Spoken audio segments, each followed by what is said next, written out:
ॐ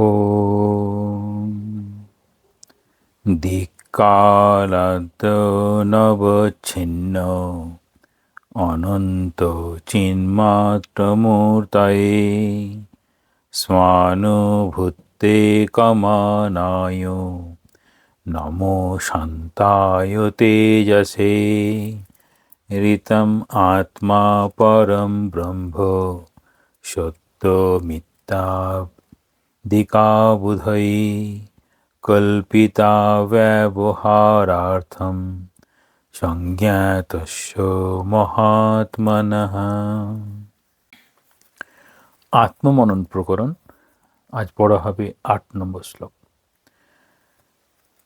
আমরা গত ক্লাসে দেখছিলাম সেটি ব্রহ্ম বিষয় সম্পর্কে কিভাবে জ্ঞান লাভ করা যায়, তার জন্য আমাদের যে চিৎ সমুদ্র বা চিৎ অবস্থাটা অর্থাৎ জ্ঞানের অবস্থা, সেটি লাভ করার জন্য পুত্র ভৃগু পিতা বরুণের নিকট সেই ব্রহ্ম বিষয়ের উপদেশ নিয়ে প্রার্থনা করার পরে পিতা যেমন হয় বলছেন, সব জানানোর পরে বলছেন তুমি তপস্যা করো। সেই তপস্যা হচ্ছে মনকে একাগ্র করা। এই মনকে একাগ্র করার বিষয় নিয়েই পুরো বিষয়টা। যত আমরা চিন্তা ভাবনা করব, মনকে একাগ্র করব, তার ভিত্তিতেই আমাদের সত্তার পরিবর্তন হবে। এই সত্তার পরিবর্তন যেহেতু মননের উপরে নির্ভর করে, তাহলে মনন কী নিয়ে করবে? সাধারণভাবে মননের জন্য কোনো বিষয়ের প্রয়োজন হয়। তাহলে যদি বিষয়ের প্রয়োজন হয়, তাহলে সেক্ষেত্রে দেখা যাবে যে যত বেশি মননশীল হবে, তত তার মধ্যে শুদ্ধ ভাব, অনন্তের ধারণা নিয়ে সে মনন করতে শুরু করবে। এই মননের অবস্থাকেই শঙ্করাচার্য মননের বিষয়বস্তুকে খাদ্য বলে বলেছেন। আহার শুদ্ধ সত্য শুদ্ধি। আহার অর্থাৎ কী ধরনের ভাবনাগুলোকে মানুষ গ্রহণ করে আর কিভাবে নিজের এই সত্তাটাকে শুদ্ধ করতে পারে। ঠিক সেই রকমভাবে যে সত্তায় আমরা নিজে শুদ্ধ হতে পারি, সেই জন্য সবসময় বলা হয় সৎসঙ্গ, সৎ বিচার, সৎ অসৎ বিচার, জ্ঞান, প্রকৃত জ্ঞান, এইরকম বিষয়গুলো আসে। ঠিক এখানে জন্য ৮ নম্বর শ্লোকে কি বলছেন? ময়্যানন্ত চিদম্বোধো বিশ্ববিচ্যাদিকল্পনা উদেতু বাস্তমায়াতু ন মে বিদ্ধির্ন চ ক্ষয়ঃ। বলছেন বিশ্ব বীচি আদি কল্পনা অনন্ত চিৎ অম্বধ মই উদেতু বা অস্তম আয়াতু তত্র মে বৃদ্ধি ন ক্ষয় চ ন ভবতি। কি বলছেন? প্রথমেই দেখাচ্ছেন যে এই অনন্ত জ্ঞান সমুদ্ররূপ বিষয়টা হচ্ছে অনন্ত। যখনই আমরা অনন্তের কল্পনা করতে চাই, অনন্ত শক্তি, অনন্ত জ্ঞান, এই অনন্ত তার দেহ, চক্ষুস্য চক্ষু, প্রাণস্য প্রাণ, প্রাণের প্রাণ, এইসব বিষয়গুলো যখন বলা হয় যে অনন্ত, অর্থাৎ সেখানে এই সীমাবদ্ধটা যেখানে নেই। সীমাবদ্ধ হলে পরে সসীম, যেখানে সীমাটা নেই সেটা হচ্ছে অসীম। আমরা অনেক সময় মনে করি এই রূপকের কল্পনায় মা কালীর যেন গাঢ় নীলবর্ণ বা কালো বর্ণ, সেখানে বলছেন দিক বসনা। দিক হচ্ছে দিগন্ত বিস্তৃত, তার এইরকম আলোলায়িত, মানে তার যে আকার অন্তহীন, কোনো লিমিটলেস, সেটিকে বোঝানোর জন্যই যেন এইরকম আমরা যেন ওই গভীর তত্ত্বগুলো যেমন বুঝতে পারি না, এত গভীরতা, ঠিক সেই রকম বলছেন অনন্ত, সেটি হচ্ছে জ্ঞান সমুদ্ররূপ। তাহলে জ্ঞানরূপ সমুদ্র।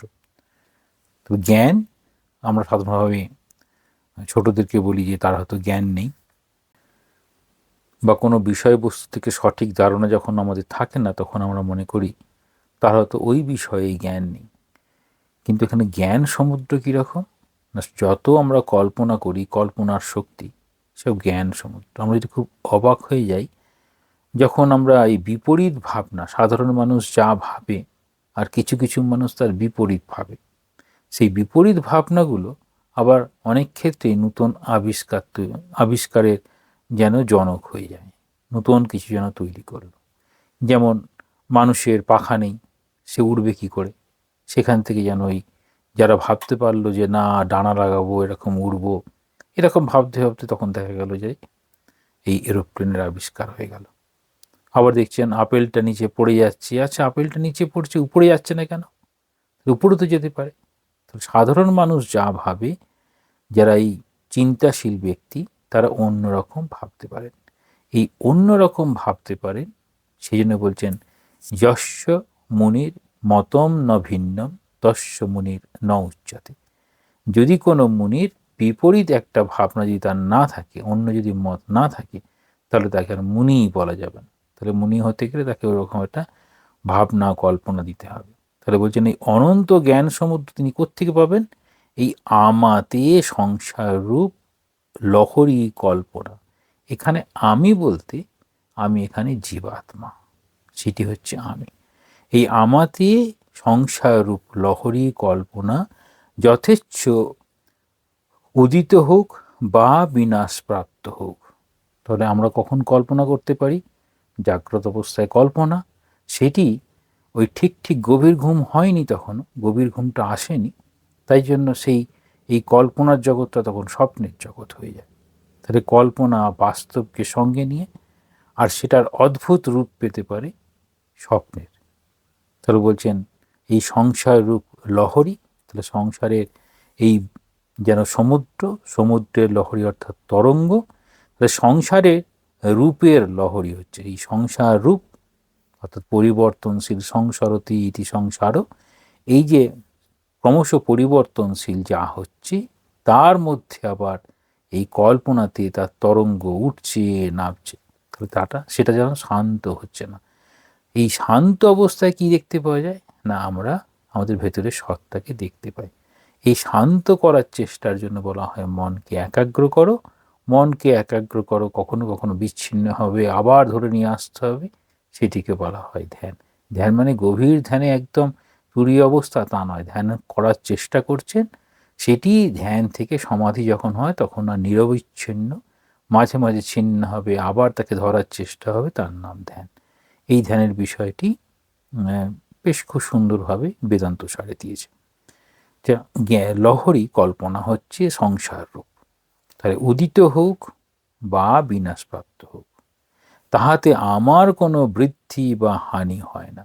তাহলে আমার যে সত্তা, যে সত্তাটি জাগ্রত স্বপ্ন সুষুপ্তি বা জাগ্রত স্বপ্ন সুষুপ্তি তুরীয় সব অবস্থাতেই ওই আত্মাটা রয়েছে, আমি সেটি রয়েছি, সেটি সাক্ষী স্বরূপ।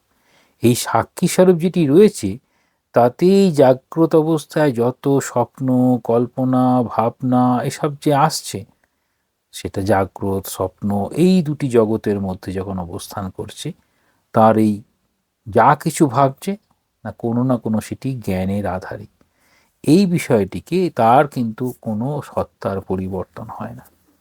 গীতায় শ্রীকৃষ্ণ সেটি বলছেন, দ্বিতীয় অধ্যায়ের সাংখ্যযোগে এরকমভাবে বলতে শুরু করছেন।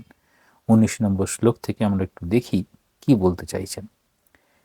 য়য়েনম বেত্তি হন্তারম যশ্চৈনম মন্যতে হতম উভৌ তো ন বিজানীতো নায়ম হন্তি ন হন্যতে।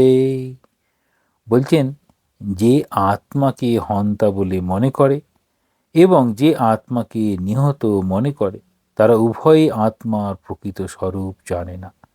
আত্মা কাউকে বধ করেন না, আবার কারোর দ্বারা হত হয় না। তাহলে আমাদের ওই যে সত্তা, যে সত্তা আমরা নিজেরাই মনে করি আমার জাগ্রত অবস্থার সত্তা কি হারিয়ে গেল, আমার স্বপ্ন অবস্থার সত্তা কি হারিয়ে গেল, আমি কি আমার সত্তা হারিয়ে ফেললাম, এই যে সত্তাকে হারিয়ে ফেলতে বলতে বোঝানো হয়, ওই স্বামীজি বলছেন মানের ভয় যমের ভয় অপেক্ষা অধিক। কীরকম? আমার হয়তো যমের ভয়, অর্থাৎ আমার এই জীবনটাই হয়তো অন্ত হয়ে গেল। এবার মানের ভয়, যদি আমার মানটাই যদি আমার সঙ্গে একাত্ম হয়ে যায়, আমি ভালো লেখক, হঠাৎ করে ভুল লেখা হয়ে গেল, আমি ভালো গায়ক, হঠাৎ করে গানটা ভুল গেয়ে ফেললাম, তাহলে আমার ভুল যেন ওইটাই আমার মান, যে মানটার জন্য আমি নিজের অস্তিত্ব মনে করি, এটি হচ্ছে আমাদের সব উপাধি। মান, সম্মান, নাম, যশ, রূপ, যৌবন, এগুলো সব হচ্ছে উপাধি। এগুলো পরিবর্তনশীল হতে পারে, তবে সেইটা আমার মৃত্যু নয়, এরকমভাবে বলছেন। তারপর বলছেন, ন জায়তে ম্রিয়তে বা কদাচিৎ নায়ম ভূত্বা ভবিতা বা ন ভূয় অজনিত্য শাশ্বতয়ম পুরাণ ন হন্যতে হন্যমানে শরীরে। কি বলছেন? এই আত্মা কখনো জন্মগ্রহণ করে না বা মৃত্যুমুখে পতিত হন না। আত্মা অন্যান্য জাত বস্তুর মতো জন্মগ্রহণ করে অস্তিত্ব লাভ করে না, কারণ সৎরূপে আত্মা চিরবিদ্যমান। এই যে আত্মা যেটি চিরবিদ্যমান, পরিবর্তন হচ্ছে না, সেটি কীরকম? না জন্মরহিত, নিত্য, শাশ্বত এবং পুরানো। শরীরের নাশে আত্মার নাশ হয় না। তাহলে যে শরীরের নাশে আত্মার নাশ হয় না, তাহলে আমাদের এই শরীর অর্থাৎ এই অন্নময় কোষ তার নাশ হয়ে গেল, তাতেও কিছু যায় আসে না। তাহলে আমরা এই যে পরিবর্তনশীল যা কিছু দেখছি, সেটি পরিবর্তনশীল নয়। আবার কীরকম বলছেন? আবার বলছেন, যদি আমরা 23 নম্বর শ্লোকটা দেখি, নৈনম ছিন্দন্তি শস্ত্রাণি নৈনম দহতি পাবকঃ ন চৈনম ক্লেদন্ত্যাপো ন শোষয়তি মারুতঃ। তাহলে শাস্ত্র সকল, এই শস্ত্র, যত অস্ত্র শস্ত্র, এই আত্মাকে ছেদন করতে পারে না। তাহলে আত্মা অবিনাশী একটি সত্তা। অগ্নি কি করতে পারে না? বলছেন, এই অগ্নি একে দগ্ধ করতে পারে না, জল একে ভিজিয়ে দিতে পারে না, বায়ুতেও এটা শুকিয়ে দিতে পারে না। তো তার সেটি কীরকম? না কুটস্থ তার অবস্থা, তার পরিবর্তন করা যায় না। আবার বলছেন, কীরকম বলছেন? যে এই অবস্থায়, অর্থাৎ জ্ঞান সমুদ্রে আমরা যেই সংসারে রয়েছি, সেই সংসারে কখনো আমি বাইরের জগৎ থেকে বলছে আমরা হয়তো জ্ঞানী, কেউ মূর্খ, কেউ অজ্ঞ, কেউ খুব দাম্ভিক, এই সবগুলো যা কিছু আমার যে মূল যে সত্তা, যেটি অপরিবর্তনীয় সত্তা, সেই সত্তাকে স্পর্শ করছে না। তাহলে কোনটাকে স্পর্শ করছে? না, এখানেই বলবে আমাদের যে অন্তঃকরণ, সেই অন্তঃকরণের সত্তায় কি কি আছে? না মন, বুদ্ধি, চিত্ত, অহংকার। এই মন, বুদ্ধি, চিত্ত, অহংকার, তাহলে এর ভাবনাতে আমাদের কখনো শারীরিক, মানসিক দুঃখ, কষ্ট, আনন্দ সব হয়, কিন্তু তিনি সাক্ষী স্বরূপ হয়ে থেকে যান। সেটিকে বোঝাতে গিয়ে এখানে বলছেন যে আমার কোনো বৃদ্ধি বা হানি হয়নি। বৃদ্ধি কীরকম? আনন্দে যেন বুকটা খুব বড় হয়ে গেল, মাথা যেন খুব উঁচু করে চলল, আবার দুঃখে যেন ম্রিয়মাণ হয়ে গেল, কিন্তু আত্মার সঙ্গে তার সম্পর্ক হচ্ছে না। এই বিষয়টা, এই আত্মা, আত্মচিন্তন, কেন আত্মচিন্তন করা হবে? এবার প্রশ্ন আসবে, কেন এটি আমি করব? যদি আমি এটা ভাবতে পারি, তাহলে আমার কীরকম হবে? বলছেন, যদি আমি এরকম ভাবতে পারি, তাহলে আমি অনেক শক্তি লাভ করব। কীরকম? তখন বলবেন, আত্মাতে এই অনন্ত শক্তি আছে, অনন্ত জ্ঞান আছে। আমি যদি নিজেকে মনে করি না আমি এই জ্ঞান লাভের অধিকারী হতে পারি, তাহলে এই অনন্ত সম্ভাবনা আমাদের আছে, কিন্তু সেই অনন্তটা কার কাছে? না আমাদের অনন্ত সম্ভাবনার সীমিত একটি প্রয়াস। সম্ভাবনা অনন্ত, আমি চাইলে পারি, কিন্তু আমরা কি চাইলে, বলছে পাখি সেই অনন্ত আকাশে ওড়ে, কিন্তু আকাশের বায়ুমণ্ডলকে ছাড়িয়ে কি চলে যেতে পারে? বলছে না, সে খাঁচায় ছিল, তার তুলনায় সে গোটা আকাশে ঘুরে বেড়াচ্ছে, সেটি তার অনন্তের ধারণা। তো এই অনন্ত যখনই ধারণা হবে, তখন তার মধ্যে সেই জ্ঞান তাকে অনেক বেশি উদার করবে, আর সেই জ্ঞান সকলের গ্রহণযোগ্যতা হবে।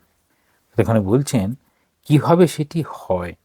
এবার বলছি আমরা যদি ২৬ নম্বর শ্লোকটা দেখি, অথ চৈনম নিত্য জাতম নিত্যম বা মন্যসে মৃতম তথা পিত্তম মহাবাহো নৈনম শোচিতুমর্হসি। বলছেন যদি তুমি মনে করো যে আত্মা প্রতি দেহের জন্মের সঙ্গে সঙ্গেই জন্মগ্রহণ করে এবং প্রতি শরীরের নাশের সঙ্গেই বিনষ্ট হন, তবু হে মহাবাহ এর জন্য তোমার শোক ও সন্তপ্ত হওয়া উচিত নয়।